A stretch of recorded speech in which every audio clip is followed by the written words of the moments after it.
Hey everyone, in this video, I'll show you how to split screen in Battlefield 6. Let's jump right in. Right now, the Battlefield 6 does not support split screen. It's most likely never will. Because the Battlefield 6 is designed for a large scale online battles with 64 to 128 players and massive maps. The Frostbite engine isn't optimized for local co-op.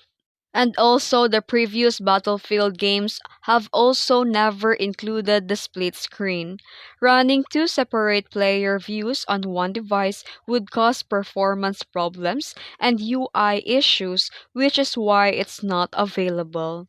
Even without a split screen, you can still team up online by creating or joining a party, using a voice chat, and forming a squad in team based mode. You can spawn on teammates, coordinate the attacks, and play together like a team, just not on the same screen. So, recap. Battlefield does not support split screen, but you can still play online with friends easily. If this video helped you, don't forget to like and subscribe for more tutorials. Thanks for watching.